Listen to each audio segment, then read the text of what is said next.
광화문에서는 조국 퇴진을 촉구하는 대규모 집회가 있었습니다. 그리고 오늘까지 주말마다 서초동에서는 검찰개혁을 촉구하는 역시 대규모 촛불 집회가 열렸죠. 이와 같은 광장의 정치, 여러분은 어떻게 평가하십니까? 대의민주주의를 보완하는 직접민주주의의 표현이다, 이렇게 긍정적 시각에서 보시나요? 아니면 의회 정치 실종, 극단적 국론 분열, 이런 우려의 시각에서 보시나요? 오늘 생방송 심야토론, 우리 한국 정치의 발전이란 관점에서 광장의 정치를 평가하고요. 정당은, 우리 국회는 무엇을 어떻게 해야 할지 함께 고민을 나눠보겠습니다.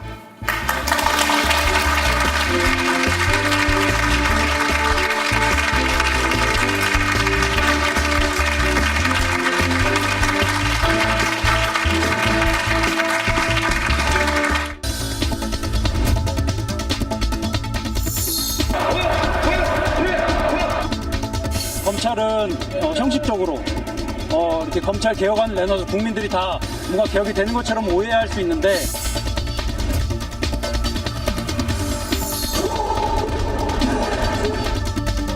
법무부 장관의 인사권을 통해서 검찰을 압박하고 있습니다.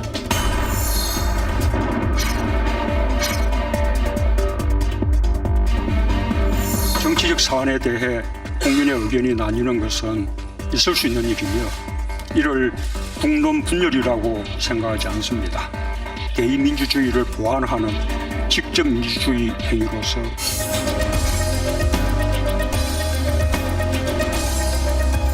국론 분열이 아니라는 말, 상식과 양심의 분열입니다. 유체 이탈식 합법입니다.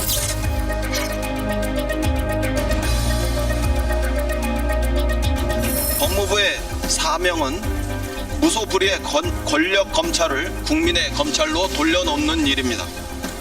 망설임 없이 직진하시기 바랍니다.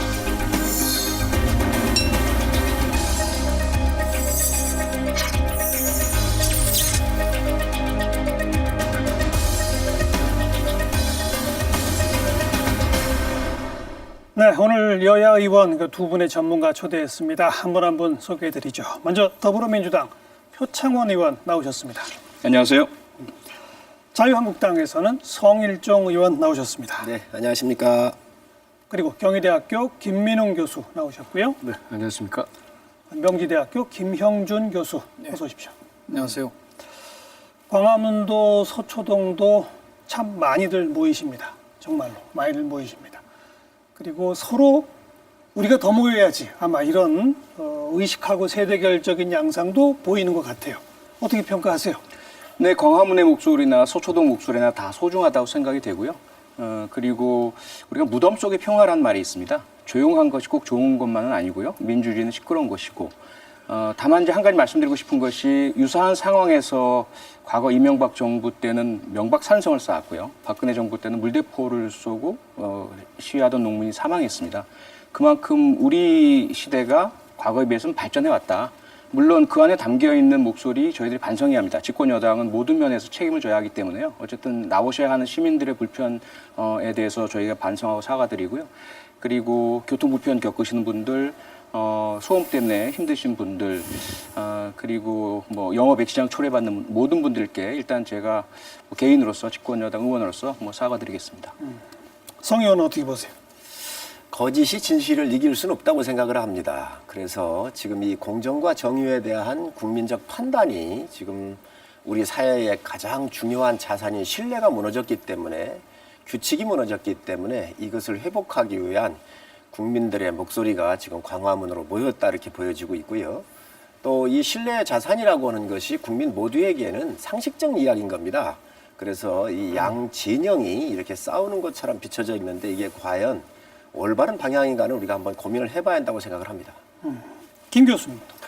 우리 역사가 앞으로 갈 건지, 아니면 발목이 잡힐 건지, 촛불 이후로 갈 건지, 촛불 이전으로 돌아갈 건지, 서초동의 집회는 묻고 있습니다. 이 두 가지 집회의 성격은 전혀 다르죠. 역사를 진전시킬 것인지 퇴행시킬 것인지를 묻고 있습니다. 저는 이 자리에서 국민들이 이 오늘의 토론을 지켜보면서 서초동에 개혁의 앞날이 있구나, 개혁의 저항은 광화문에 있구나, 우리가 갈 길은 여기다라는 판단을 내릴 수 있으면 정말 좋겠습니다. 김영준 교수. 민주주의는 완벽한 제도가 아닙니다. 보다 완전한 것을 향해서 가는 과정이라고 좀 보는데요. 지금 뭐 광화문 집회나 서초동 집회나 민심이 표출되는 부분 속에서는 뭐 광장 민주를 넘어서서 참여 민주주의가 지향하는 그러한 각도에서 봤을 때는 전혀 문제가 되지는 않죠. 다만 관점 있게 봐야 될 거는 분명한 것은 참여 폭발의 위기를 맞고 있다. 이거는 네. 62년도 헌팅턴 교수가 얘기했었던 건데요. 참여는 그냥 굉장히 확대되고 있는데 불구하고 그것을 통제하고 관리하고 있는 정부의 능력이 따라가지 못했을 경우에는 이것이 오히려 민주주의를 후퇴시킬 수도 있다라는 부분들이 있거든요. 그래서 우리가 어떻게 하든 간에 이 참여 없는 민주주의는 없습니다. 어떻든 이것을 어떻게 잘 위기를 극복할 수 있느냐가 우리가 보다 완전한 민주주의로 갈 수 있는 하나의 시험대라고 저는 봅니다. 네. 맨 처음에 표창원 의원이 이 서초동, 광화문 양쪽의 목소리 모두 다 국민의 민심으로 존중한다 이런 표현을 네. 쓰셨는데 옆자리에 앉으신 김민웅 교수께서는 서초동은 민주주의의 진전이고 그렇죠. 광화문은 민주주의의 퇴행이라고 그렇죠. 표현하셨어요. 요즘은 어떻게 보세요? 같은 벽 옆에 앉으셨긴데 어떻게 보시나요? 표현의 자유가 있으니까요. 각자의 생각이 다른 것이고요. 저는 책임을 져야 할 집권여당의 국회의원으로서 물론 뭐 제 개인적인 생각도 있지만 국민 모두에게 봉사해야 한다고 저는 생각을 합니다. 그리고 원인 제공은 저희가 했기 때문에요. 다만 이제 아쉬운 것은 특히 이제 보수 뭐 학자분들, 정치인분들께서 과거에 한번 어땠는가를 돌이켜 보시길 부탁드리고 싶어요. 왜냐하면 국론이란 말, 국론 분열이란 말, 이건 대개 권위주의 정부가 정부와 다른 이야기를 하는 야당이나 비판적 지식인이나 시민들을 비판할 때 주로 쓰던 말이거든요. 국론, 나라의 의견이 하나가 있다. 그것이 4대강 뭐 개발이건 또는 자원 외교건 무엇이든지 간에요. 근데 여기에 대해서 다른 목소리를 내면 이걸 국론 분열이라고 했어요. 근데 지금 양상은 오히려 정부와 다른 목소리를 내시면서 다른 목소리 나오니까 정부가 국론 분열을 야기하고 있다 이렇게 비판을 하시거든요. 뭐 이런 부분들은 좀 국론 분열이라는 말 자체를 이제는 쓸 때가 아니다, 쓸 상황이 아니다. 서로 다른 목소리를 낼 수 있고 나올 수 있다. 이 부분을 좀 포용하고 본인들도 할 수 있는 이야기 마음대로 하시되 다른 이야기도 좀 이해하고 존중하는 이런 태도를 갖춰 주셨으면 감사하겠다는 말씀을 드리고 나경원 싶어요. 대표는 국론 분열이 아니라고 하는 대통령의 발언을 강하게 비판했는데 어떤 취지였죠? 우선 김민웅 교수님 말씀하셨을 때 민주주의의 진전이냐 후퇴냐 또 역사의 진보냐 퇴화냐 이렇게 이제 이분법적으로 얘기를 하셨어요. 지금 우리 국민들께서 조국 사태를 바라보면서 보는 것은 공정과 정의에 대한 기준점을 어떻게 볼 것이냐는 거거든요. 특권과 반칙으로서 한 삶의 이력이 다른 사람의 기회까지 박탈했다고 한다면 이건 문제라고 하는 생각을 국민들이 다 갖고 있는 겁니다. 그래서 이러한 삶에 대한 족적을 사는 사람이 법무부 장관으로 왔었을 때 과연 민주주의나 대한민국의 법치가 이루어질 것인지에 대한 의문 때문에 국민들이 나왔다고 생각을 하는데 저는 지금 우리 김민웅 교수님 말씀하신 게 동의할 수가 없고요. 그걸 퇴행을 하고 볼 수 없다. 그렇습니다. 지금 이 부분들은 우리 국민들이 상식의 판단의 기준에서 봐야 된다라고 생각을 가지고 있습니다. 또 우리 대통령께서 전번에 그런 말씀을 하셨어요. 정치적 사건에 대해 국민의 의견을 다양하게 가질 수 있다 이렇게 했고 또 직접 민주주의를 언급을 하셨는데 이 부분은 정의인가 아니면 불의인가 공정과 정의에 대한 판단 기준을 국민이 얘기하는 것인데 이 부분을 정치적 사건으로 보는 것은 좀 바람직하지 않다라고 생각을 하고 있습니다. 김 교수님 이거 받으셔야죠. 공정과 정의에 대한 가치를 받을 사람 아무도 없을 거예요. 근데 서초에서 나온 목소리 가장 중요한 것은 과잉된 권력이 폭주하고 있다. 이것은 민주주의를 가로막고 있다. 1차 촛불에서 정권을 바꿨습니다. 2차 촛불이라고 할 수 있는 서초동에서는 3년 동안 지나고 보니까는 그 다음 단계의 개혁을 하기 위해서는 검찰 권력을 확보하는 것이 대단히 중요하다는 인식에 도달한 거죠. 그리고 여기에 말하자면 방금 얘기하셨던 공의와 그리고 정의라는 문제가 공정과 정의라는 문제 해결될 수 있습니다. 생각해 보세요. 자한당이 사학 관련한 특권 체제에 대한 것을 협파하는데 반대해 오지 않았었습니까? 종교인들 과세하자 그러면은 광화문에 모였던 종교들 들고 일어날 거예요. 그런 것들을 보면서 종교도 타락을 했네. 그리고 조국 장관에 대한 비판은 어디서 시작됐습니까? 친일파 문제로 시작되지 않았습니까? 그 문제 가지고 시작했다가 여기까지 왔어요. 한일 관계에 대한 것도 민족적인 입장에 분명히 서야 하는데 나경원 원내대표가 뭐라 그랬습니까? 반민특위 비판했잖아요. 이런 걸 보면서 국민들은 자한당은 도대체 뭐 하는 당이야? 이런 생각하게 된 거죠. 그러니까는 그 광화문에 모였던 집회에서 보면은 자한당 그리고 부패한 종교인들 뿐만 아니라 여기 합류한 사람들이 있어요. 모르고 합류한 사람들도 있을 것이고 양심으로 합류한 사람도 있을 것이에요. 근데 주체가 된 사람들은 그렇지가 않다는 거죠. 그래서 거기에 대한 비판을 할 수밖에 없습니다. 우선 김 교수님 뭐 자한당이라고 이렇게 얘기를 하시는데 네. 공당의 명칭을 정확하게 알고 사용해 주십사는 말씀을 드리고요. 이 검찰 개혁이라고 얘기를 하셨어요. 네. 검찰 개혁하자는 거 뭐 100% 동의합니다. 그동안 이 검찰이 얼마나 무소불위로 국민들 삶에 많은 악영향을 줬나요? 그래서 그 분명히 찬성한다는 말씀을 드리고요. 개혁에는 두 가지 방법이 있습니다. 제도적인 개혁과 운영적 개혁이 있어요. 제도적 개혁을 하려고 하면 국회에서 하는 겁니다. 지금 서초동에 가가지고 개혁하라고 목소리를 낸다는 거 개혁에 찬성을 하지만 시간과 때가 있어요. 이런 데몬스트레이션을 한다 그러면 국회 앞에 와서 하십시오. 그래야 국회한테 요구를 해야지요.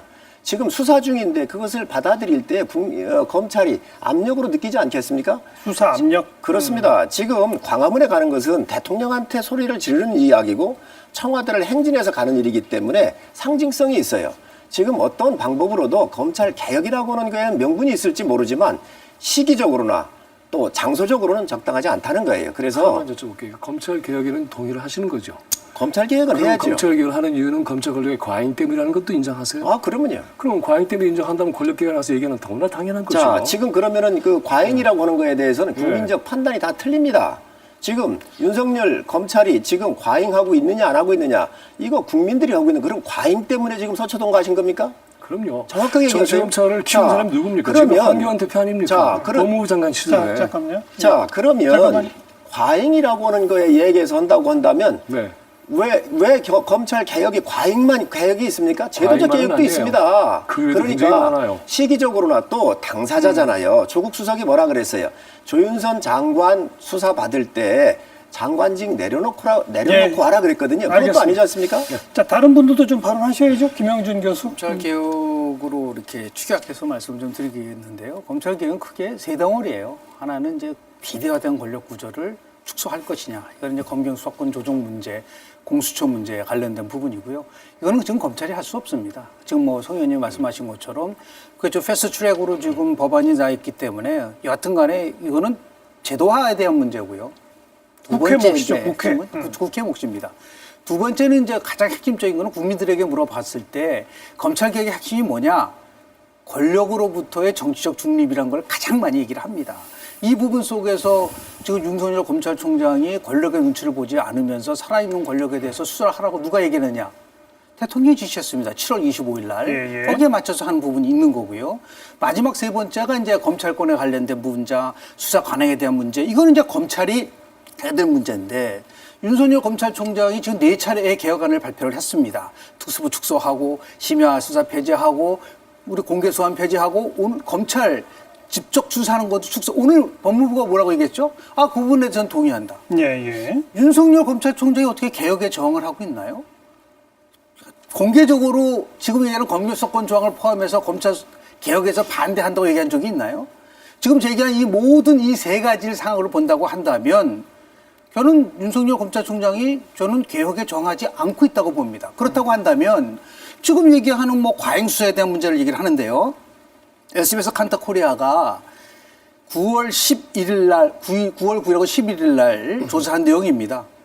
1026명을 조사했기 때문에 95% 신뢰 수준에서 표지 오차는 플러스 마이너스 3.1한 걸 말씀을 좀 드리고요. 조국 장관 관련 검찰 수사에 대해서 정당한 수사다. 60.2%입니다. 그리고 좀 정치 개입이라고 하는 응답은 35.6%예요. 지금도 아마 지금 이 부분에 대해서 조사를 해본다고 한다면 윤석열 검찰이 갖고 있는 수사가 지금 자꾸만 뭐 과도한 정치 개입이다. 더 나아가서 노골적으로 인사권에 개입하고 있다. 이런 문제라고 한다면 국민적 평가는 다르다. 그렇습니다. 완전히 다른 거죠. 그런 의미에서 봤을 좋습니다. 때 예. 검찰 개혁에 대한 그 방향성에 대한 것을 가지고 얘기를 한다고 한다면 지금 서초동 집회는 방향성을 잃었다. 그러니까 수사를 알겠습니다. 중단하라는 것이 개혁이라고 한다면 그건 검찰 개혁이 될 수 없다라는 그죠. 말씀입니다. 사실은 뭐 교수님이나 국회의원이 나오셔서 그 서초동에 모이신 시민들을 비판하고 틀렸다고 말씀하시는 것 자체가 격이 안 맞다고 저는 생각을 합니다.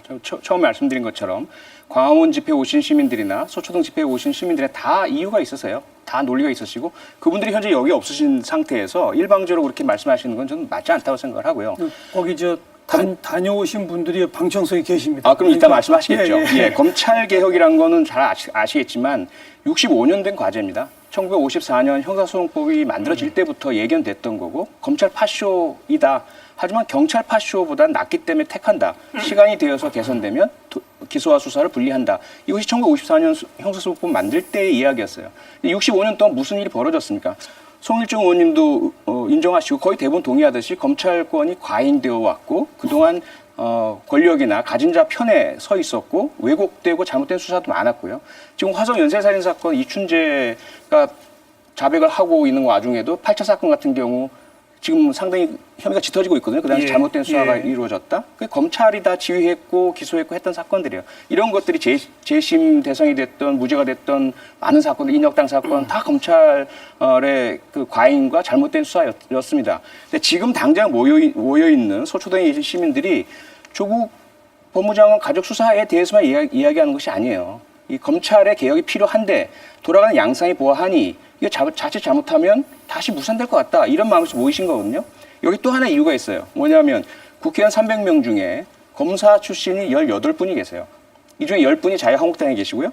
이분들 중에 3분인가요? 4분이 현재 법사위에 계십니다. 자유한국당 소속으로. 저희 당도 계시고요. 이분들이 이제까지 과연 검찰개혁 패스트트랙 올라간 안에 협조하셨느냐. 검찰은 협조하셨느냐? 그렇지 않으셨거든요. 계속해서 반대 의견 제시하시고 정부 장관끼리 합의안에도 반대 의견 제시하고 국회의원 1대1로 접촉해서 반대하시고 이런 것들을 다 포함해서 말씀하시는 겁니다. 그래서 검찰 이제는 놓고 스스로 개혁을 받아들이시고 동참하시라 이런 목소리가 나오는 것이죠. 검찰 개혁에 반대하는 국민들이 있나요? 그럼 계실 수도 있죠. 있죠. 그러면 계실 수도 대다수는 있죠. 검찰 개혁에 찬성합니다. 지금 표 의원님이 말씀하시는 것에 대부분은 동의를 해요. 조사를 그렇죠. 해보면. 네, 네. 그러면 분명히 방향성은 지금 거의 대부분의 법적, 제도적 문제를 얘기를 하고 계신 거예요. 검경수사권 조정 문제, 예, 공수처 예. 그거는 검찰 개혁, 검찰이 지금 할 수 있는 게 아니잖아요. 국회가 할 수 있는 부분이란 말이에요. 스스로 할 수 있는 것도 있다니까요. 그렇다고 한다면 국회 가서 개혁을 얘기를 하고 그 부분에 대한 얘기를 해야 되고 또 두 번째 문제 제가 여쭤볼게요.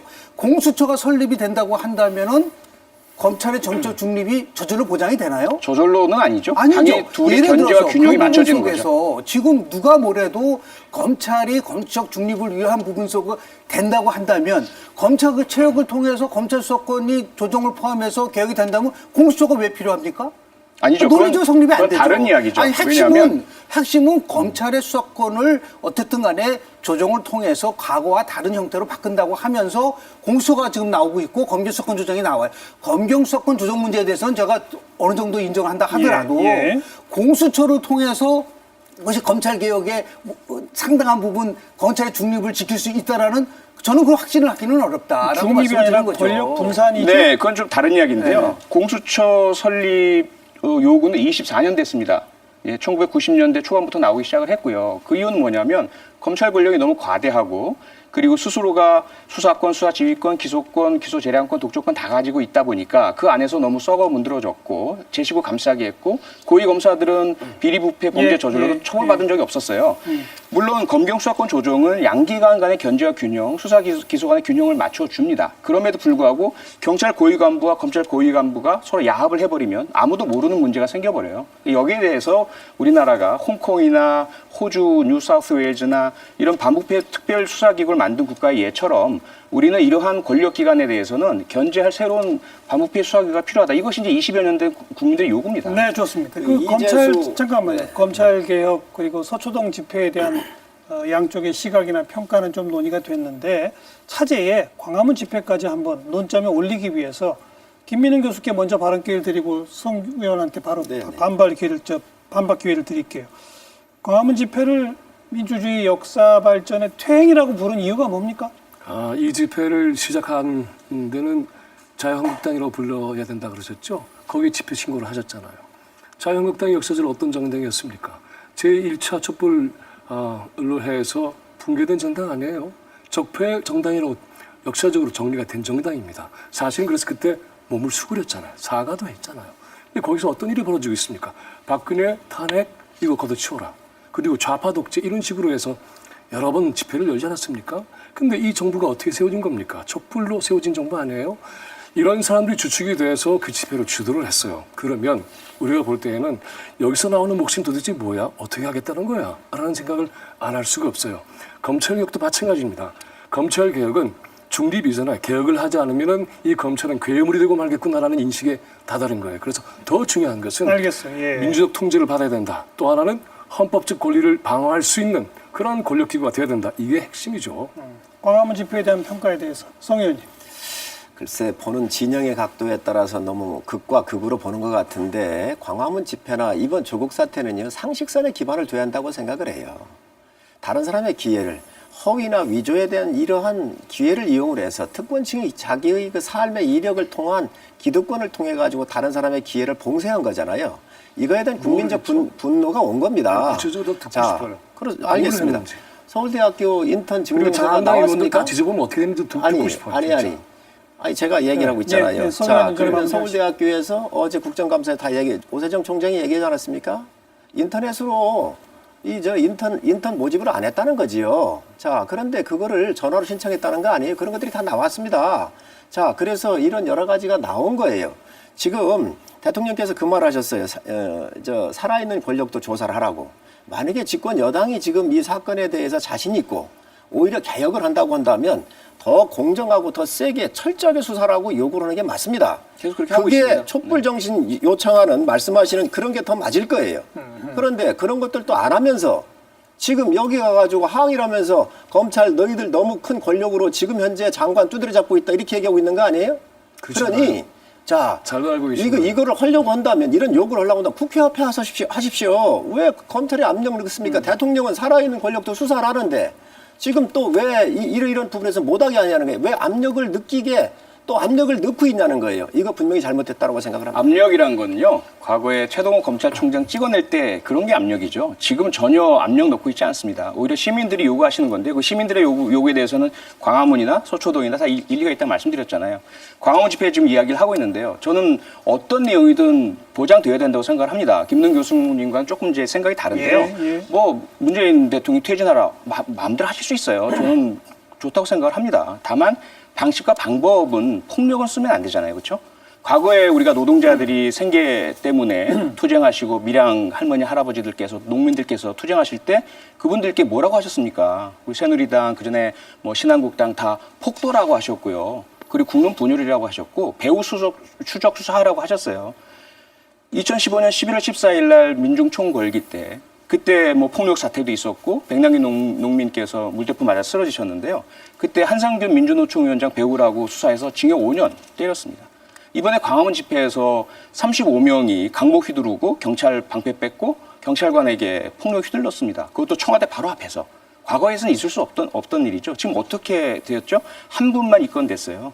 이런 부분들을 본다면 적어도 과거의 법과 원칙 주장하시고 특히 황교안 현재 당대표께서는 그 당시 법무장관이셨잖아요. 그러면서 불법 필벌하겠다. 폭력 집회는 엄단한다. 지금 홍콩에서 문제되고 있는 마스크 금지법. 그때 박근혜 대통령이 마스크 금지법 도입하겠다 이렇게 말씀하셨어요. 테러라고도 말씀하셨고. 그렇다면 지금 자유한국당이 참여하시고 주도하시는 시위에서 있어서만큼은 폭력하시면 안 되잖아요. 질서는 지키셔야죠. 법을 지키셔야죠. 그건 좀 부탁드리고 싶어요. 조금 전에 말씀드린 것처럼 국민 대다수는 검찰개혁을 원하고 저도 원하고 있습니다. 근데 누가 언제 어떻게 하냐라는 거죠. 조국 수사가 다 마무리된 다음에 검찰개혁을 하는 거는 저는 뭐 100% 환영을 합니다.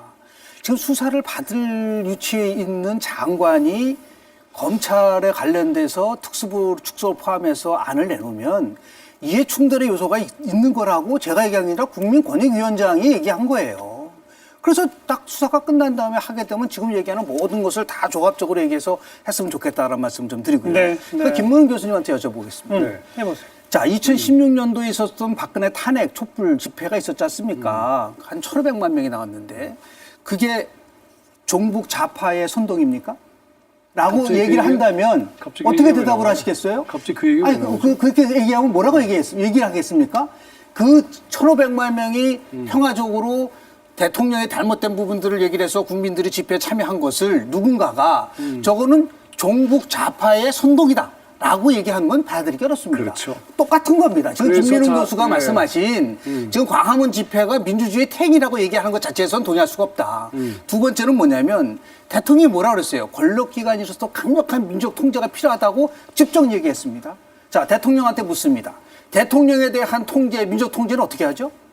국회가 합니다. 일단 그렇죠? 국회 언론 국회가 지금 시민들 제대로 하시죠. 작동되고 있다고 보십니까, 표현님? 그게 작동이 돼야죠. 돼야죠. 그 못하고 있지 자유한국당이 않습니까? 국회로 오셔서 아니, 왜 같이 어쨌든 간에 작동하시면 안 되고 있지 좋겠습니다. 않습니까? 네. 그러면 그렇습니까? 민주적 네. 통제를 할 수 있는 유일한 방법은 뭐냐면 국민들이 참여를 해서 대통령의 권력에 대해서 민주적 통제를 하고 요구한 것이 광화문 집회의 핵심적 사항입니다. 네, 네. 그것을 어떻게 민주주의 퇴행이라고 얘기할 수가 김민웅 있습니까? 교수 하셔도 된다고 말씀하시잖아요. 저는 거기에 얼마나 대해서는 얼마든지 네, 요구하셔도 된다고 동의하기가 말씀하시잖아요. 어렵다. 그 원래 약속을 그렇게 하지 않았어요? 1, 2분 정도 서로 얘기하기로 했는데 그 약속을 지켰으면 좋겠고 첫째 얘기하고 싶은 건 뭐냐 하면 아까 그 집회를 종북 좌파 얘기 나왔잖아요. 근데 서초동 집회를 자유한국당에서 관제 데모라 그랬어요. 책임질 수 있습니까? 그런 식입니다. 자, 김영진 교수님 서초동 집회 와보셨어요? 아니, 제가 말씀 아니 우선 첫째 광화문 집회에 대해서 그러니까 얘기를 지금 하셨기 제가 때문에 묻고 있는 거는 그겁니다. 서초동, 그럼 광화문 자, 집회 그러니까 가봤어요. 네. 둘 다 가서 비교해봐야 되죠, 당연히. 와서 목소리를 들어봤어요. 시민들의 얘기를 들어봤습니까? 굉장히 중요한 거예요. 자, 그리고 아까 이 검찰 권력의 개혁을 의회가 한다? 의회만 하는 거 아니죠. 그럼 장관 뭐 필요 있습니까? 장관 책임지는 영역이 있어요.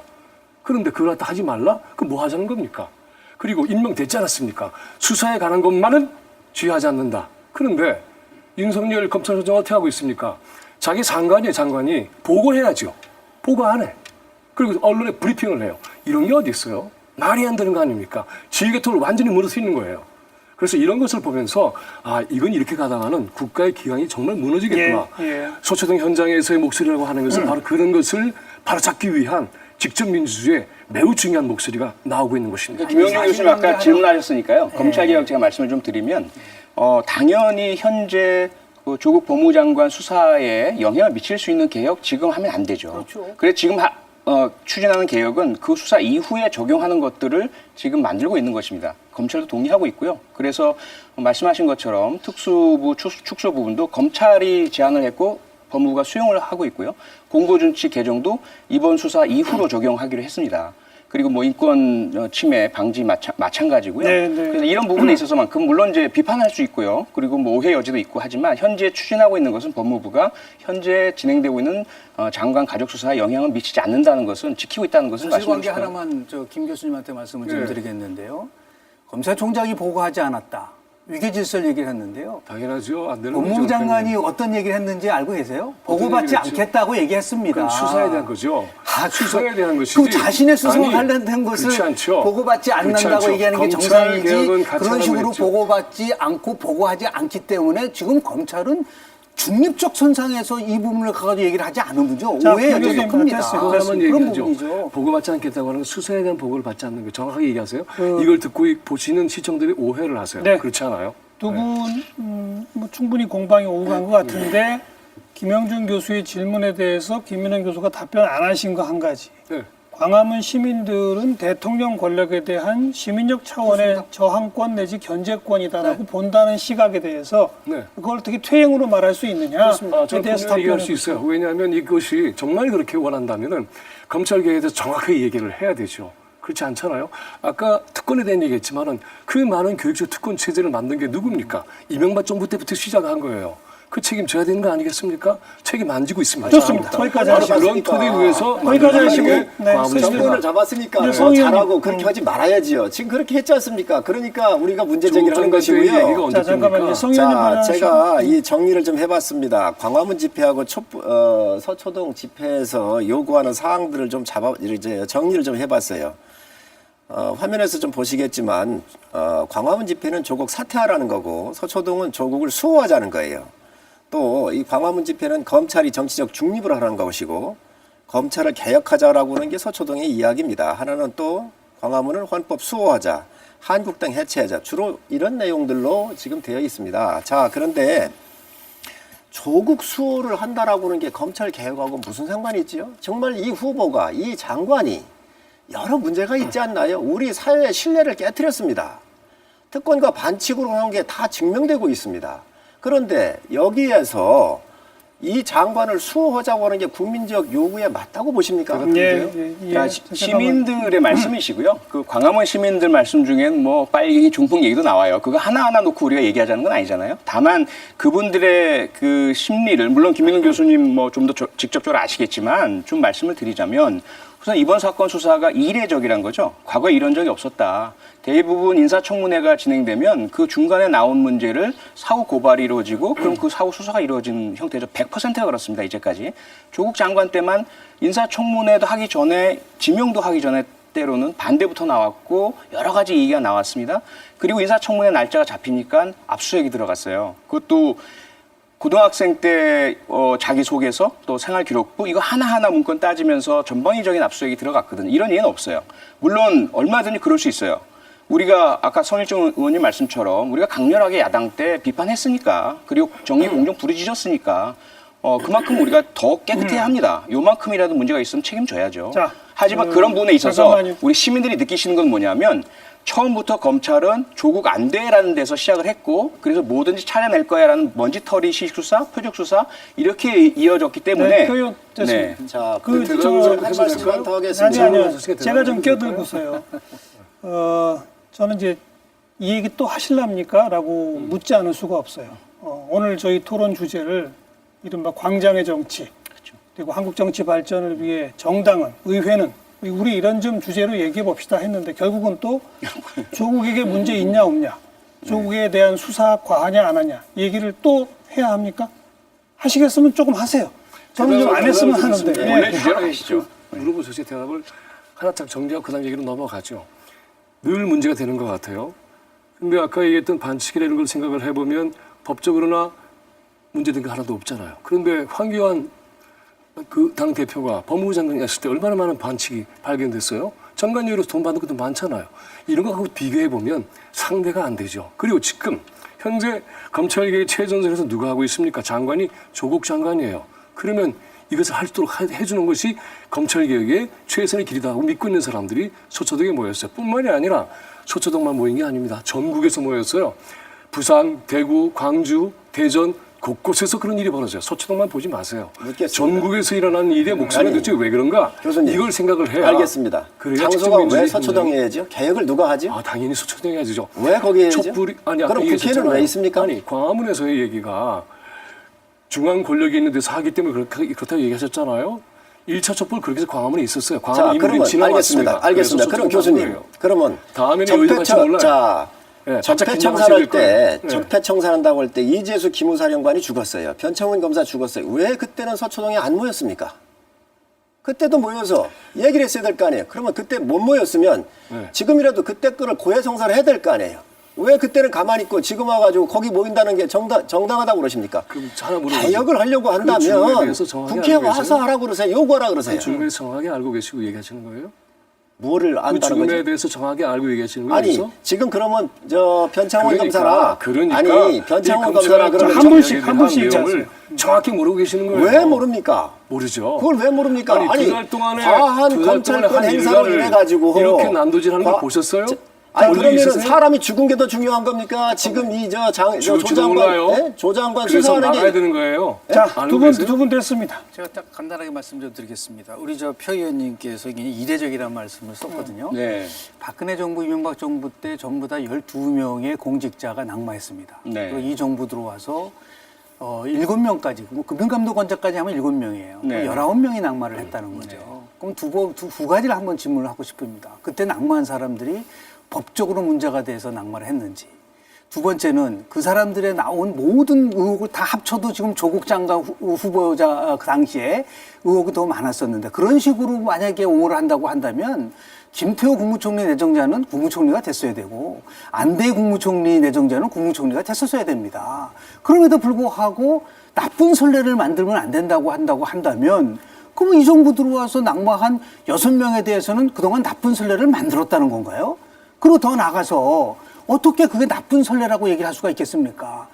법적인 문제를 넘어서서 이렇게 많은 의혹을 가진 사람이 정말 다른 것도 아니고 법무부 장관으로 내정돼서 갈 수 있다는 것에 대해서 참 이례적인 게 아닌가요? 자, 라고 좀 그렇죠. 여쭤보고 싶습니다. 뭐 충분히 일리가 있어서요. 그리고 그런 비판 하셔야 되고 저희들이 듣고 있고요. 대단히 무겁게 듣고 있습니다. 다만 말씀하신 사례는 국무총리입니다. 국무총리는 국회에서의 인준이 필요합니다. 그래서 인준을 못 받을 상황에 대해서 도덕적 문제가 불거지면 대부분 사퇴하셨어요. 그런데 장관의 경우에는 대통령의 인사권 범위 내에 들어와 있기 때문에 어느 역대 정권이나 다 상당수가 인사청문 보고서 채택 없이 다 임명이 됐습니다. 직전 박근혜 정권 때는 김재수 축산부 장관 이분 같은 경우는 해임 건의안이 통과됐는데도 계속 가셨어요. 물론 그렇다고 해서 우리도 그래야 된다는 건 절대로 아닙니다. 그리고 법무장관 후보자에게 도덕적, 윤리적 또는 법적인 의혹 제기되는 거 무척 아픕니다. 그러나 말씀드린 것처럼 이례적이라고 한 이유는 앞서 말씀드린 것처럼 처음부터 제기된 것이 아니라 일단 저 사람은 안 돼부터 시작해서 파기 시작을 하고 먼지털이를 하기 시작했다는 인식이 있는 거예요. 그러다 보니까 대통령께서 그때 하신 말씀은 그 당시 기준으로 봤을 때는 의혹만 가지고 상대방이 공격만 하면 만약에 그만두게 한다면 누가 과연 장관 후보로 나서겠느냐. 알겠습니다. 이런 문제가 있는 거죠. 그런 고충이 있다는 거예요. 2달 전에도 했던 토론 반복할 수 없으니까 여기까지만 기회를 드리는 걸로 하고 오늘의 본연의 주제 이 광장의 정치, 정당, 의회 이야기로 좀 가겠습니다. 그러기 위해서 방청객 의견 잠깐 듣고 오도록 하겠습니다. 자, 첫 번째 말씀하실 분 우선 자기소개부터 좀 부탁드립니다. 저는 서울고등학교 표성식입니다. 네, 지금 뭐 직접 민주주의다, 공론 분열이다 여러 의견들이 오가고 있는데 어떻게 보세요? 저는 직접 민주주의라고 당연히 생각합니다. 이유는요? 지금 그 검찰 개혁도 하기 전에 장관을 지금 끌어내리려고 하고 있고 또 그 상황에서 국민들의 힘을 실어서 개혁을 원하는 목소리가 이번에 서초동에 모였지 않습니까? 거기서는 그 국민들의 검찰 개혁에 국민들의 그 무서움을 그 검찰이 우선 알아야 되고 또 거기에 대해서 그 우리 국민들이 자발적으로 모여서 이렇게 의견들이 표출됐기 때문에 저는 이게 참여 민주주의라고 생각하고요. 네. 이 열기가 뭐 아까 말씀하신 대로 뭐 서울을 비롯해서 부산, 광주 열기가 대단했다고 저는 생각합니다. 네, 검찰에 대한 국민의 자발적 저항이다. 예. 그럼 이 상태로 그냥 쭉 가도 괜찮습니까? 어떻게 보세요? 저는 지금 국민 많은 분들이 개혁을 원하고 이 개혁에 대해서는 여당이나 야당 다 동의하고 있지 않습니까? 그렇다면은 그 우선 개혁에 대해서 대통령께 힘을 실어줘야 된다고 생각하고요. 우선 그 광장으로 모여든 그 시민들에 대한 책임은 의회 정치, 우리 의원들한테 있다고 저는 생각합니다. 네. 그렇다면 지금이라도 그 여당 의원이나 야당 의원들이 서로 합의해서 이 여기 검찰 개혁을 서로 그 정치력으로 해결해야 한다고 저는 생각하고 있습니다. 검찰개혁 법안 가 있는 거 국회에서 빨리 처리해라. 그렇다면은 뭐 시민들은 거기에 모일 필요도 없고 자발적으로 생업에 종사하게 될 것 같습니다. 네, 뒤에 분 자기소개 좀 해주시고요. 예, 저는 경기도 광명시에 거주하고 있는 이진기라고 합니다. 집회 나가세요? 예, 저는 10월 3일 그리고 9일 날 참석을 했습니다. 광화문 집회, 광화문. 지금 이 패널분들께서 광화문 집회라고 말씀하시는데 공식 명칭은 광화문 태극기 집회가 공식 명칭으로 알고 있습니다. 네, 그저 주관하는 단체가 크게 3곳이라서 명칭이 여러 가지가 있어서 제가 그냥 광화문 집회라고 불렀는데 그 다 갔다 와 보시니까 느낌이 어떠세요? 저는 지인들하고 참석을 했는데요. 상상외로 정말 많은 사람들이 참석을 해서 놀랐고 또 감동을 받았습니다. 더구나 저는 개인적으로 이제 그 20대, 30대 젊은이들 그 상대적 박탈감, 패배감, 그리고 자라나는 우리 아이들 이렇게 불공정하고 정의롭지 못한 나라에서 살게 할 수는 없지 않느냐 그런 뜻으로 광화문 집회에 나갔습니다. 그래서 많은 분들이 정말 나라를 걱정하고 이대로는 안 된다 그렇게 목소리를 높인 것 같습니다. 그렇게 광화문으로 서초동으로 그냥 계속 이렇게 모이면 됩니까? 어떻게 해야 할까요? 저는 뭐 개인적으로 어쨌든 국민들이 우리나라는 헌법과 법률에 따라서 대의민주주의를 지향하고 있다고 알고 있습니다. 국민들이 생업을 저버리고 광장으로 뭐 거리 나가서 외치는 거는 바람직한 현상은 아니라고 생각을 합니다. 그럼에도 불구하고 잘못된 것에 대해서 국민들이 바꿔달라고 요구하는 것은 지금 저 집권당 저기 그 의원께서도 나와 계시지만 예. 대통령을 비롯한 집권 여당에서 책임감을 가지고 대통령한테 출구 전략도 좀 만들어주고 그런 방향으로 문제 해결책을 찾아야 되지 않나 이렇게 생각하고 있습니다. 출구 전략이란?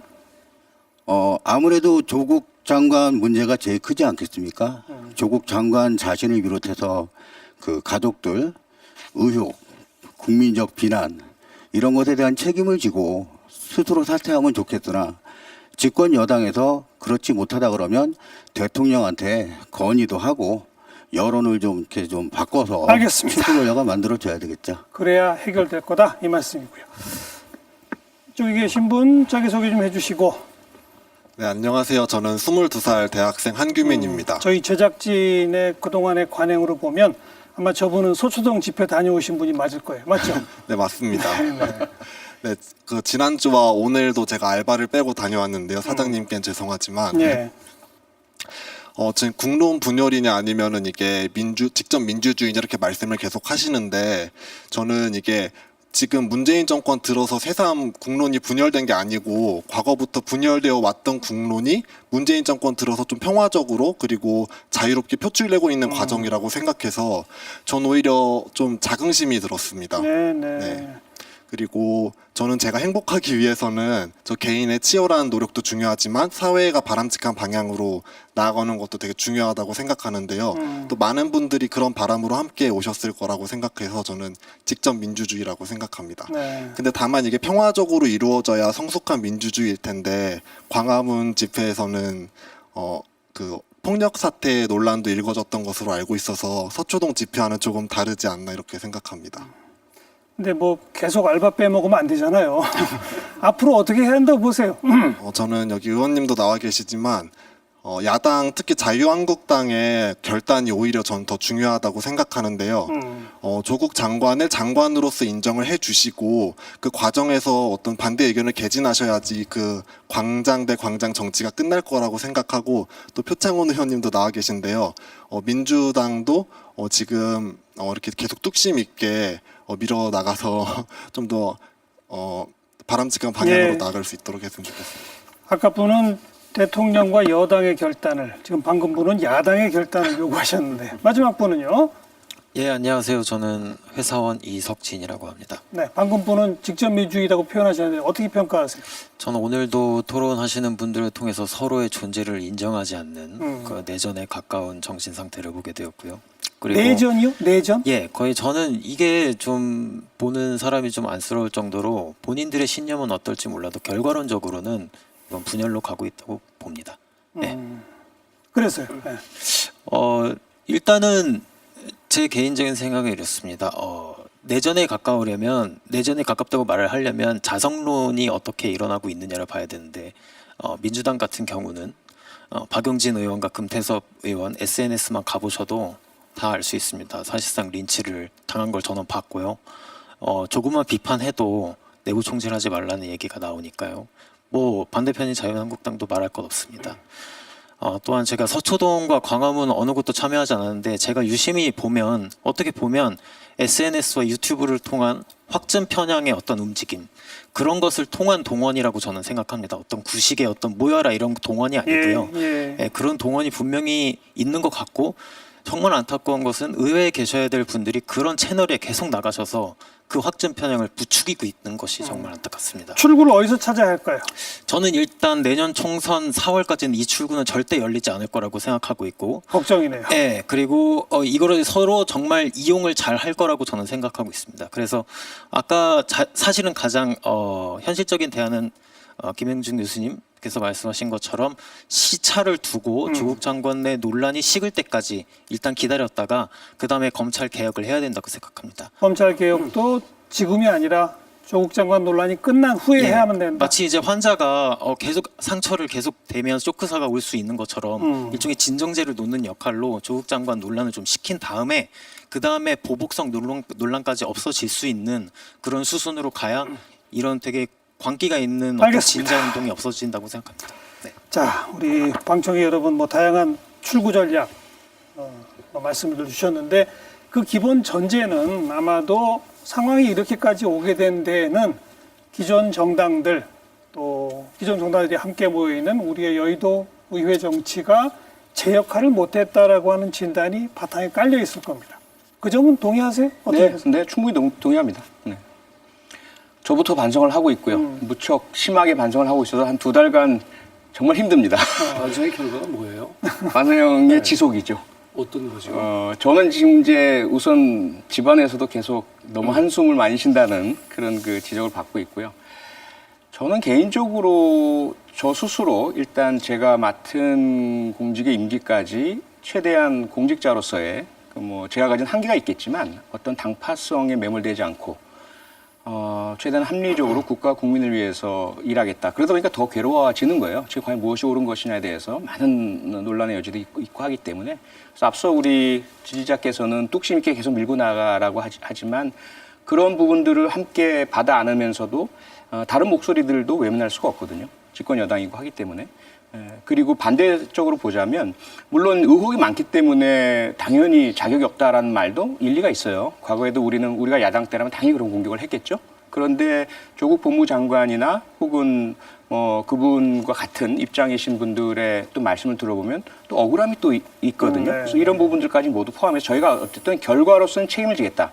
하지만 그 과정에 있어서는 검찰개혁과 공정성 다 동의하시는 정의를 확립하기 위한 노력들은 지속해 나가겠다. 이런 말씀 좀 드리고 싶습니다. 좀 이상하게 생각되는 게 민주당 내에 이런 생각하는 분들이 어느 정도 되는지 굉장히 궁금해졌어요. 왜냐하면 조국 장관에 대한 의혹이 어디서 시작된 거예요? 그리고 아까 식은 다음에 하자랬는데 이 2달 동안에 검찰발 소식 말하자면 조국 장관이 100마디 했다면 검찰발은 900마디예요. 근데 그 의혹 제기만 하면 의혹이 되는 건 절대로 아니잖아요. 근데 보세요. 윤석열 검찰총장 어떻게 했습니까? 의혹 제기 수사해 고발했어요. 검사가 어떻게 하겠어요? 저는 끔찍하더라고요. 왜냐하면 그럴 때 이렇게 되는 거 아니겠어요? 자기에 대한 의혹 제기 검찰 기록 수사 기록 까면 되지 이렇게 하는 게 순서였죠. 근데 고발해버렸어요. 이런 걸 보면서 법무부 장관 조국 장관은 의혹 제기에 대해서 고발한 적이 있었던가? 없잖아요. 그러니까 이렇게 문제를 의혹 일리가 있다고 생각하는 자체는 저는 문제가 있다고 보는 거죠. 출발점이 어디서 시작된 겁니까? 생각이 다릅니다. 아니, 다른 사람의 생각을요. 그렇죠. 본인의 생각에 그런 거 아니에요. 가져놓지 마세요. 그래서 존중을 해주세요. 그래서 묻고 있는 거예요. 민주당에서 도대체 그런 생각을 얼마나 많이 하고 있는가? 그래서 저는 어떤 사람이든지 자기 그렇죠. 생각에 자유가 있습니다. 그래서 이 대의제라고 하는 것을 움직일 때 보면은 왜 직접 민주주의가 폭발했는가? 당연하죠. 정리하고 있지 못하잖아요. 그리고 이 패스트트랙 왜 됐습니까? 선진화법 만든 게 누굽니까? 그거 안 지킨 당이 누구예요? 자한당 아닙니까? 근데 수사되지도 않아. 그 수사관이 출석도 하지도 않아. 그럼 이거 뭐죠? 본질을 이런 걸 얘기하시죠. 보면서 이게 본질이에요. 본질을 그러니까 얘기하시죠. 직접 민주주의 현장에서 지금 뭐 나오시지 마시고 수사하는 데는 수사하지 않고 교수님 판을 나오셨으니까 이거 도대체 뭐지? 잠깐만요. 이런 생각이 돼 있습니다. 아니 잠깐만요. 김민웅 교수님께 충분히 발언기회 드린 것 같아요. 그죠? 네. 저는 조금 이제 이견을 좀 제기하려고 그러는데 저는 의회민주주의를 연구한 학자입니다. 저는 의회민주주의, 대의민주주의가 부족하면은 광장민주주의라든지 집정민주주의가 필요하다는 데 대해서 100% 동의를 합니다. 그런데 이번 대의민주주의 실패가 광장민주주의를 가져왔다는 데 대해서는 동의하지 않습니다. 왜냐하면 이번 광장민주주의는 대통령 인사 실패가 광장민주주의를 가져온 겁니다. 현상하고 본질을 정확하게 파악을 해야 된다. 현상은 지금 두동강이가 난 거예요. 예를 들어 조국 수호, 조국 퇴진이라고 하는. 그러면 그 현상이 왜 발생했느냐라는 부분에 대한 이유에 대해서 1차적 책임은 대통령이 책임을 져야 될 부분이 있는 겁니다. 만약에 대통령께서 이렇게 의혹이 많은 사람을 장관으로 임명하지 않고 더 도덕적이고 더 윤리적이고 책임감 있는 사람을 법무장관으로 임명을 해서 검찰개혁을 했다고 한다면 광장민주주의는 이렇게 아주 폭발되지는 않았을 거라고 봅니다. 그것을 왜 대의민주주의가 작동이 안 됐다고 한다면 다시 제가 물어봅니다. 그럼 대의민주주의가 작동되면은 이 광장민주주의가 결국은 다시 원상복귀될 거라고 보십니까? 전혀 인사 문제와 관련돼서 해결 없이 그저 대의민주주의가 작동될 수 있을 거라고 보냐라는 부분에 대해서는 동의하기가 어렵기 때문에 당연히 완화가 되죠. 그리고 저는 두 분 교수님 다 저도 교수 생활을 했지만 교수님들이 다른 사람들의 의견을 무시하는 그런 경향에 대해서는 정말 제가 좀 일단 좀 존중을 제가 지금도 무시하고 계시잖아요. 제 발언을 무시하시고 끼어들고 계시잖아요. 표창원 의원 발언 정리하시고요. 다른 사람의 의견에 다 나름대로 일리가 있어요. 다른 점 말씀하시면 됩니다. 일단 대통령의 인사권 앞서도 말씀드렸죠. 일단 국무총리나 대법원장이나 헌법재판소장이나 헌법상 나와 있는 국회의 인준이 필요한 부분 국회의 인준을 받아야 합니다. 그것이 안 되면 물러나거나 사퇴하거나 이렇게 되는 것이죠. 장관은 현재 우리가 인사청문회법이 왜 생겼습니까? 노무현 대통령, 김대중 대통령 때 생겼고 노무현 대통령 때 확대됐습니다, 대상이. 그 이유는 뭐냐면 국회에서 한번 걸러달라. 다만 그것은 정쟁의 도구로 삼기보다는 하나의 거름장치로 이용을 하고 대신에 인사권에 대한 최종적 책임은 정치적 책임을 대통령이 지겠다. 이것이 우리 대한민국이 가지고 있는 헌법과 법률체계의 인사입니다.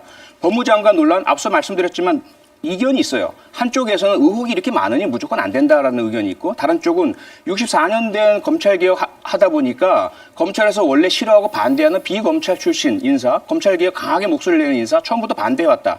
그래서 먼지털이식 표적수사식으로 하나하나 따지고 들어가고 이례적인 이제까지 있지도 않았던 이런 수사를 해왔다. 이거 아닙니까?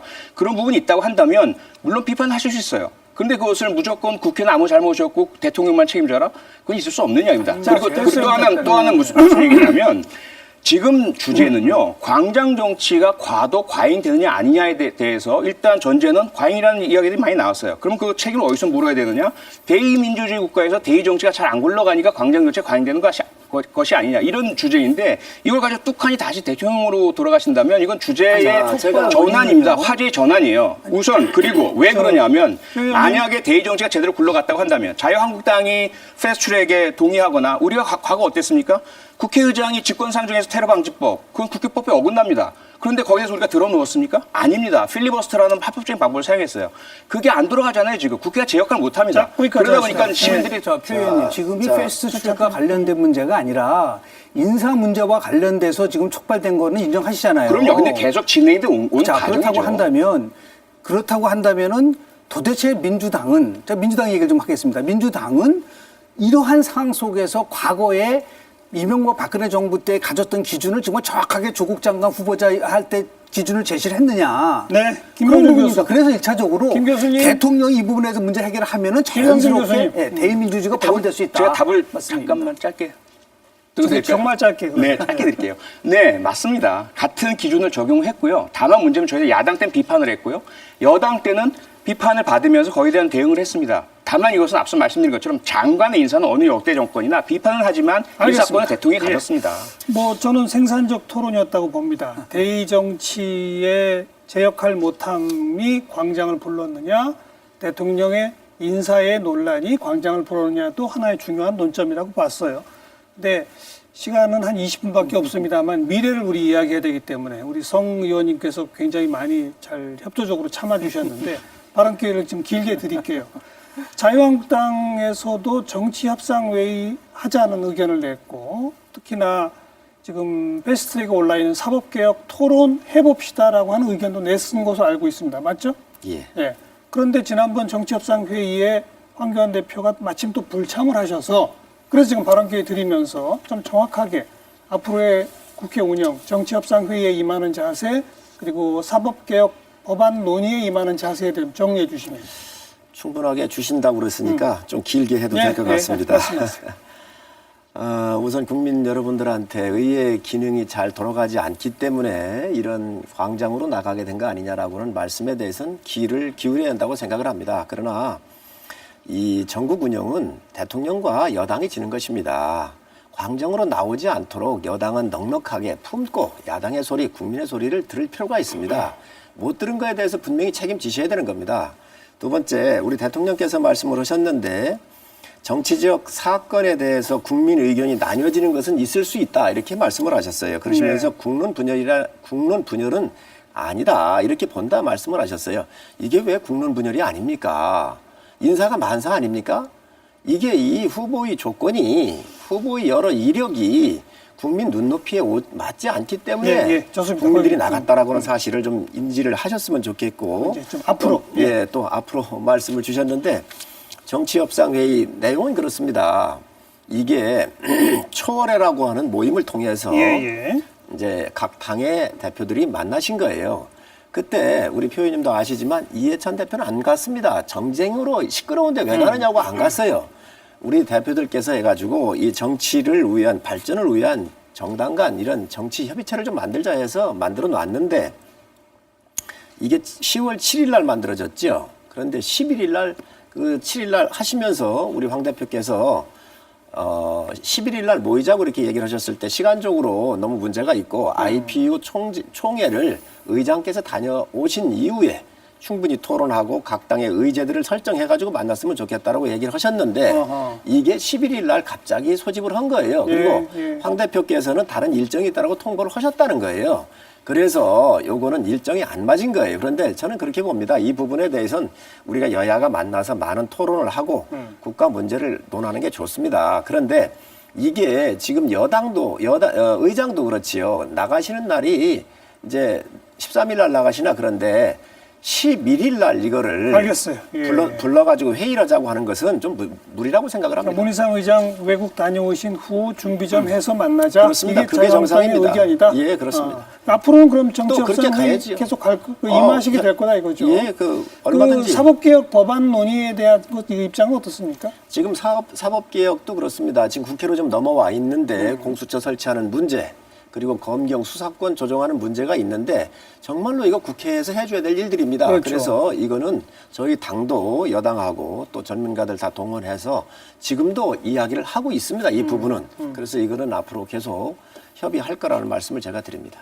네, 저는 전반적으로 동의합니다. 그리고 여당과 정부 대통령 책임입니다. 당연합니다. 그래서 저희가 서두에서 제가 그래서 말씀을 드렸고요. 부담도 많이 느끼고 사과도 드리고요.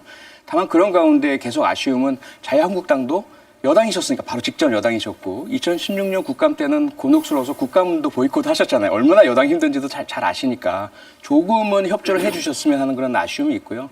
그리고 성일정 의원님 말씀처럼 사실 지금까지는 그 패스트트랙에 올라간 사법개혁 법안 논의에 자유한국당이 그렇게 적극적이지 않으셨어요. 그런데 이제부터는 지금 말씀하신 것처럼 사실 논의가 있습니다. 그리고 제가 법사위에 계신 의원분들이나 사개특위 의원분들 만나봐도 자유한국당 의원들께서도 우리도 당연히 동의하지 같이 논의합시다 이렇게 분위기가 돼 있으니까요. 좀 지도부에서도 이제 조금 너무 여야 모두가 이렇게 정쟁적으로 하지 않고 이 제도개혁 문제만큼 함께 논의할 수 있는 분위기를 만들어 주셨으면 하는 그런 바람이 있습니다. 여당이 전국 운영을 좀 폭넓고 과감하고 그리고 포용적으로 좀 했으면 좋겠어요. 이번에 국감하면서 지금 조국과 관련된 증인은 한 명도 세우질 못했습니다.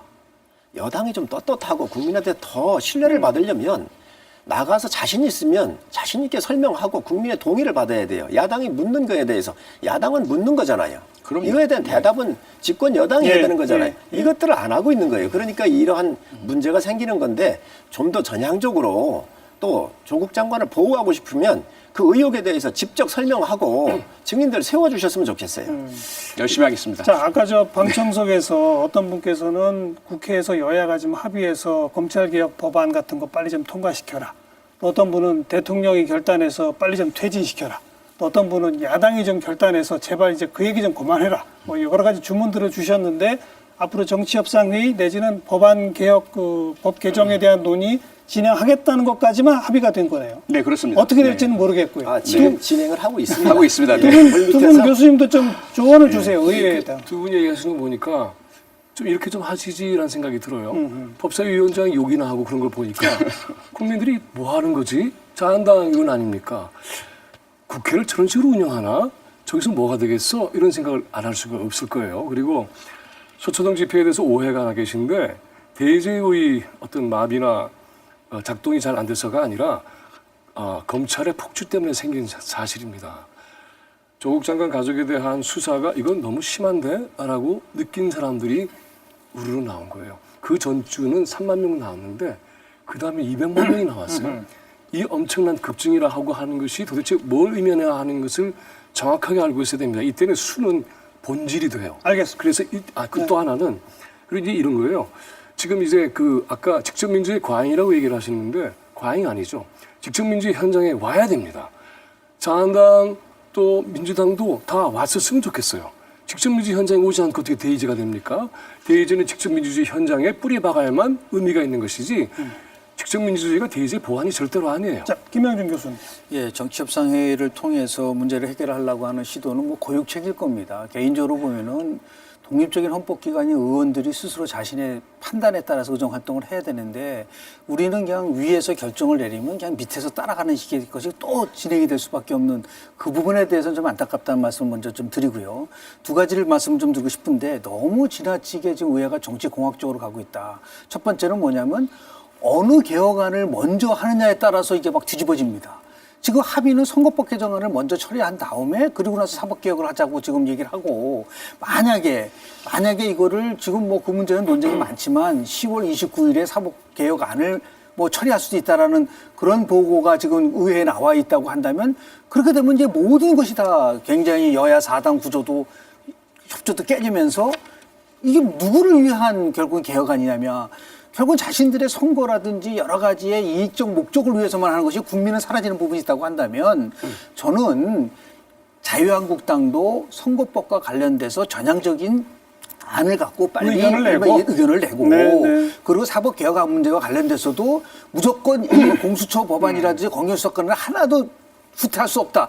특히 공수처는 반드시 한다 된다. 이런 경직된 사고를 가지고 사법개혁안으로 들어가면 결국은 협상이 이루어질 수 없기 때문에 그런 의미에서 봤을 때 어떻게 민주가 무너지는가 그 책에서 얘기했었던 제도적 자제를 해야 된다. 각각의 권한이 있다 하더라도 이왕 그 권한을 얘기가 나온 김에 메가 빅딜도 가능합니까? 선거법하고 사법개혁 관련 법안 내용 조정을 서로 맞바꾸기도 하고 이런 법안 처리와 동시에 조국 장관 문제도 퇴로를 마련하는 그런 메가 빅딜도 가능합니까? 이미 언론지상에 그런 얘기들이 나오기 때문에 정확히 알고 싶어서 조국 장관 문제의 퇴로라는 게 어떤 뜻으로 그러니까 하시는 이미 거예요? 언론지상에 나온 바에 의하면 몇 가지 추측 가운데 사법개혁 관련 법안이 국회에서 처리됨과 동시에 조국 장관 내지는 윤석열 총장까지도 진퇴를 논할 수 있다라는 얘기들도 나오거든요. 퇴로를 얘기하신 거군요. 아니요, 그러니까 네 분의 의견을 줘보시라 이겁니다. 저는 그냥 어젠다만 던졌을 뿐이에요. 일단 좀 뭐 김영준 교수님 말씀에 전적으로 동의하고요. 국회가 저도 한 3년 넘게 해보다 보니까 한 명 한 명이 독립된 헌법기관인데 그 자체의 의견대로 움직이질 않더라고요. 예, 당의 어떤 방침이 있고 서로 간의 구도가 있고 뭐 공학이 작용이 되고 너무 답답합니다. 이게 빨리 국회 개혁이 이루어져야 된다고 생각을 하고요. 사회자님의 질문에 답을 드릴 수가 없는 게 제가 잘 모르겠습니다. 그게 가능할지. 그리고 이제 그건 어떻게 본다면 또 김영준 교수님 말씀처럼 현재 국회가 당 중심으로 운영이 되고 당의 지도부의 어떤 지도부 간에 빅딜이 이루어지면 저희들은 모르는 사이에 뭐가 이루어지고 이런 현상이다 보니까 제가 드릴 수 있는 건 아닌 것 같고요. 다만 선배님들 말씀에 따르자면 정치는 생물이라고 계속 말씀을 하시니까 모든 것이 다 가능하다. 성일정 의원도 한마디 해주시죠. 저는 기본으로 돌아가면 가능하다고 보여집니다. 지금 선거법 같은 경우도 패스트트랙에 선거법과 공수처법 두 개가 들어가 있잖아요. 그런데 이 선거법 자체는 정의당 같은 소수당이 살아나기 위해서 비례를 1당과 2당한테 주지 말고 인위적으로 만드는 분명한 이 사안들이 있습니다. 그래서 이런 부분들을 기본으로 돌아가서 이 게임의 룰을 정하는 거잖아요. 각 당이. 그러니까 선거의 룰을 정하는 거기 때문에 공감받을 수 있도록 양보를 하고 또 검찰 개혁하자고 하는 거 다 공감을 하는 겁니다. 그렇기 때문에 이 공감의 바탕을 두고 기본으로 돌아가서 여야가 허심탄회하게 얘기를 하면 전 이 부분에 대해서는 충분히 합의를 이뤄낼 수 있을 것이라고 생각을 합니다. 또 하나 제가 이제 그 여당에 대해서 요청을 하고 싶은 게 뭐냐 하면 제가 아까 이제 그런 의혹에 대한 얘기를 했던 건 오해는 하지 마시고요. 민주당 내의 기류를 알고 싶어서 제가 드렸던 질문이고 저 이런 걸 요청하고 싶어요. 서초동에 모인 사람들이 모두 다 더불어민주당 지지자는 아닐 거예요. 하지만 아마 상당수는 지지자라고 봅니다. 그러면은 그들이 원하는 것은 다른 게 아니에요.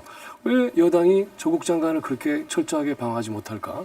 그리고 현재 검찰개혁에 굉장히 중요한 역할을 정말 죽음을 위해서 다했다고 본인이 밝히고 있는 예봉이 되고 있는 그런 한 인물을 이렇게 내버려도 되는 건가? 그리고 이 검찰 개혁과 관련해서 왜 직접 민주주의 광장에 와서 함께하지는 못할까? 물론 여러 가지 정책 오해가 있다 하더라도 그래서 무릅쓰고 해야 되는 게 책임이 아닐까? 이런 질문을 할 수밖에 없겠는데. 네, 얼마든지 하실 수 있고요. 비판도 하실 수 있고요. 다만 짧게 말씀드리자면 너무 죄송하지만 의원님께는 저희들은 자유한국당이 이렇게 또 싸우시게 됐어요. 아니요. 싸우는 게 아니고요. 예. 싸우게 보여요? 손일정 의원님께 너무 죄송하지만 저희들은 자유한국당처럼 하고 싶진 않습니다.